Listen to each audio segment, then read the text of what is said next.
ఆయన పరిశుద్ధత ఆయన్ని వేల్పులలో వేరుగా నించోబెడుతుంది. ఎవరితో కలవడం. అందుచేతనే ఆయన్ని పూజించే వాళ్ళు కూడా అంత ప్రత్యేకంగా బ్రతకాలి.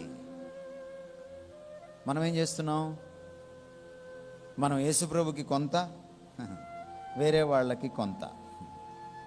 ఉదాహరణకి మీరు కులం పాటిస్తారు, అది నీ దేవుణ్ణి అవమానపరచడం. ఎందుకంటే కులం వేరే దేవుడి దగ్గర నుంచి వచ్చింది. ఆ దేవుడు పైన పవిత్రుడు, కింద అపవిత్రుడు. మనం చెప్పలే ఈ విషయం, వాళ్ళే చెప్పారు. ఈ కింద పుట్టిన వాళ్ళందరూ కూడా, పాదాల నుంచి పుట్టిన వాళ్ళందరూ కూడా ఈ పైన పుట్టిన వాళ్ళ అంత పవిత్రులు కాదు. అంటే ఆయన తలకాయ పవిత్రంగా ఉంటుంది, అందులోంచి వచ్చినవాడు చాలా పరమ పవిత్రంగా ఉంటాడు. వాడిది పవిత్రమైన పుట్టుక. ఆయన పాదాల నుంచి పుట్టినోడేమో దరిద్రమైన పుట్టుక. అంటే పాదాలు దరిద్రమనేగా అర్థం, అంతే కదా అర్థం. నేను రాయలే ఆ పుస్తకాన్ని, వారే రాసుకున్నారు. అంటే ఈ దేవుడు పాదాలు కడుక్కోడా? ఈ దేవుడు పాదాలు అశుద్ధమా? తలకాయ శుద్ధమా? ఈ దేవుడు ఆపదమస్తకం శుద్ధమైన వాడు కాదా? మీ దేవుడిని మీరు మీ దేవాలయాలకు వెళ్ళి పాదాలు పూజిస్తారా, తలకాయను పూజిస్తారా? పాదాలని పూజిస్తారు. నీ పదరాజీవములతో అని పాట పాడారు మీరు. మరి పాదాలు పాదపద్మాలు అని అంటున్నారే, అవి పవిత్రమైన పాదపద్మాలు అయితే అందులోంచి పుట్టిన శూద్రులు, అందులోంచి పుట్టిన దళితులు పవిత్రులు కాదా? ఆ దరిద్రమైనటువంటి ఆలోచన మీరు తెచ్చుకున్నారు. ఈ పవిత్రమైన దేవుణ్ణి పూజించే మీరు ఆ దరిద్రమైన ఆలోచన తెచ్చుకొని మీరు క్రైస్తవంలో కలుపుకున్నారు. చూశారు? వాళ్ళని క్షమిస్తాడు దేవుడు, ఎందుకంటే వాళ్ళకి తెలియదు పాపం. కానీ మిమ్మల్ని క్షమించడు దేవుడు. మీకు మ్యూజిక్ ఉంటుంది.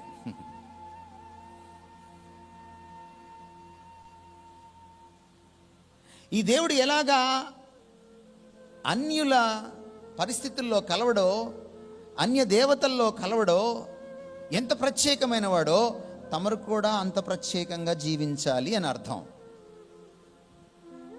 అందుకనే అన్య సంప్రదాయాల్ని, కట్టుబాట్లని, ఆనవాయితీల్ని మనం పాటించకూడదు.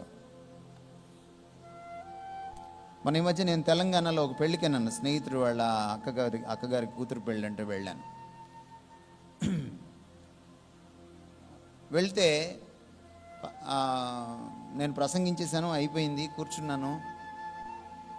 ఎందుకు వచ్చాను ఈ పెళ్ళికి అనిపించింది నాకు. పాస్టర్ గారు పెళ్లి చేసి మన భారతీయులో మన సంప్రదాయం ప్రకారం తాళి అని మొదలెట్టాడు.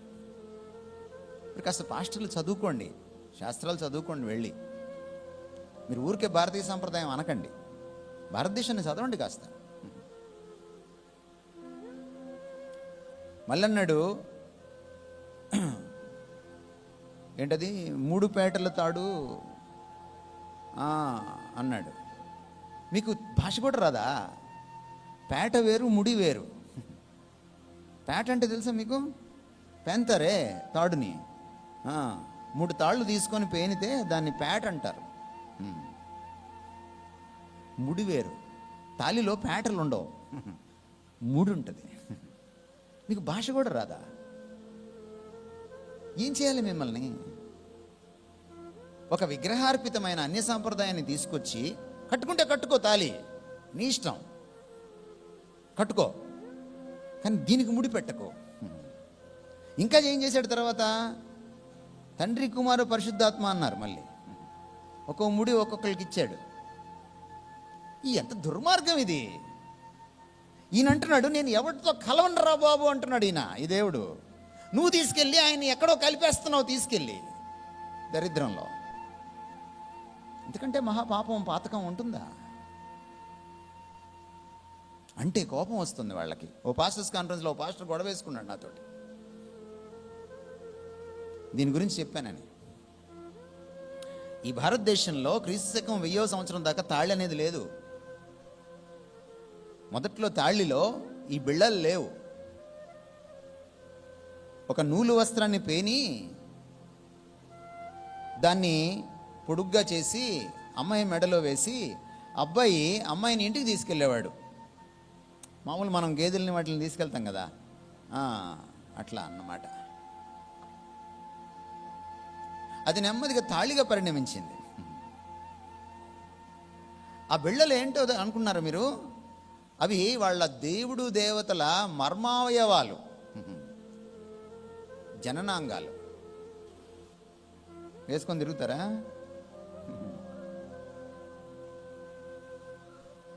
తెలుసుకోవాలి మనం. ఇశ్రాయేలీకి ఈ మాట చెప్తున్నప్పుడు ఆయన, అరే నాయన, మీరు అన్యులతో వాళ్ళ పద్ధతులతో కలవకండి, వాళ్ళని ప్రేమించండి, కానీ వాళ్ళ పద్ధతులతో కలవకండి, లోక మర్యాదను అనుసరించద్దు అని పౌలు చెప్పాడు. ఈ దేవుడి ప్రత్యేకతను నువ్వు ఎరిగితే నువ్వు కూడా ప్రత్యేకంగా ప్రతి విషయంలో జీవించాలి. పరిశుద్ధత అన్నప్పుడు ఇక్కడ ఇంకొక విషయం కూడా ఉంది. దేవుడు పరిశుద్ధుడు అన్నప్పుడు మనం రెండవ కోణాన్ని మనం స్పృశించి ఆలోచన చేస్తే, ఈ దేవుడు పాపం పుట్టక ముందు నుంచే పరిశుద్ధుడు అని మనం ఎరగాలి. పాపం మొదట ఎక్కడ పొడ చూపిందండి? ఏమండి? దేవలోకంలోనా మానవలోకంలోనా? పైన.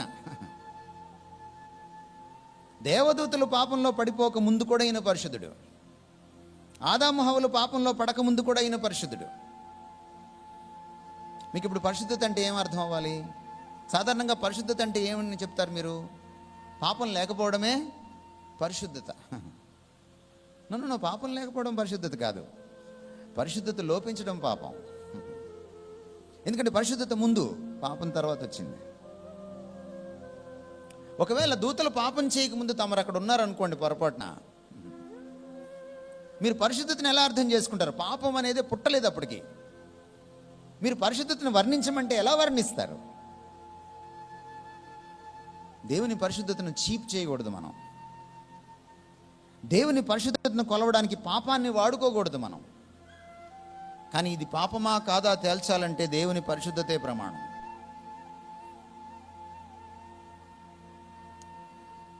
కేవలం పాప రాహిత్యం పరిశుద్ధత కాదు. మరేమిటి పరిశుద్ధత? మరేమిటి పరిశుద్ధత? ఆయన గుణలక్షణాల సమాహారమే పరిశుద్ధత. ఆయన ఏమై ఉన్నాడో అది పరిశుద్ధత. Who the God of the Bible is, that is holy. Subness of godlikeness. A.W. Tozer అనేటువంటి భక్తుడు అంటాడు,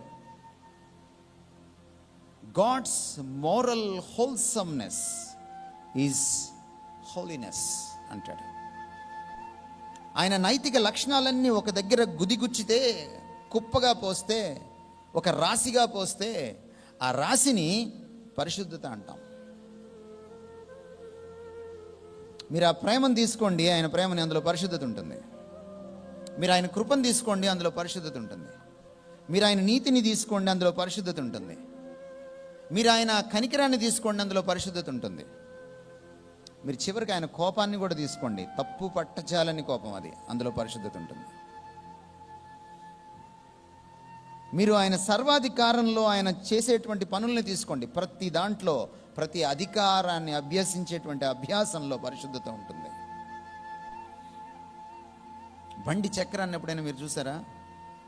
బండి చక్రానికి చుట్టూ ఒక రిమ్ ఉంటుంది, చట్రం ఉంటుంది, మధ్యలో పుల్లలు ఉంటాయి, స్పోక్స్ ఉంటాయి, దాని మధ్యలో ఒక హబ్ ఉంటుంది.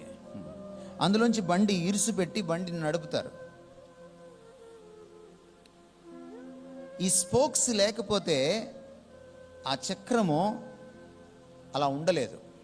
కానీ ఈ స్పోక్స్ అన్నిటినీ, అంటే ఈ పుల్లలన్నిటినీ ఒక దగ్గర గట్టిగా నిలబెట్టి ఉంచేది ఆ మధ్యలో ఉన్నటువంటి ఆ ఇరుసు దగ్గర ఉండేది ఆ హబ్.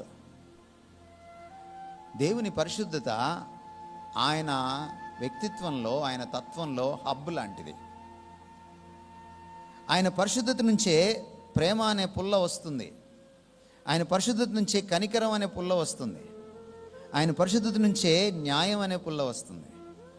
ఆయన పరిశుద్ధత నుంచే కోపం అనేది కూడా వస్తుంది.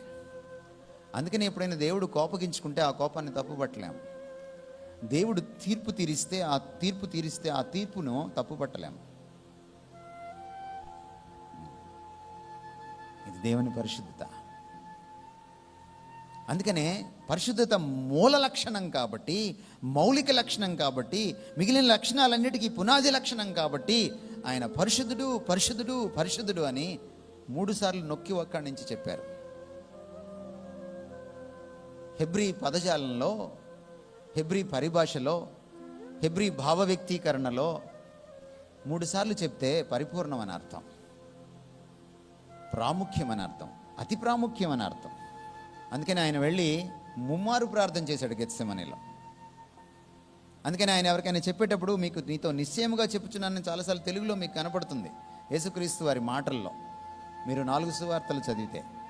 కానీ ఆయన ఒరిజినల్గా మాట్లాడినప్పుడు అలా మాట్లాడలేదు. ఆయన మీతో నిశ్చయముగా చెప్తున్నాను అనలేదు. ఆయన ఏమన్నాడంటే amen amen I say unto you అన్నాడు. అరమాయిక్ భాషలో మాట్లాడాడు ఆయన. ఈ అరమాయి భాషలో ఆమీన్ అంటారు.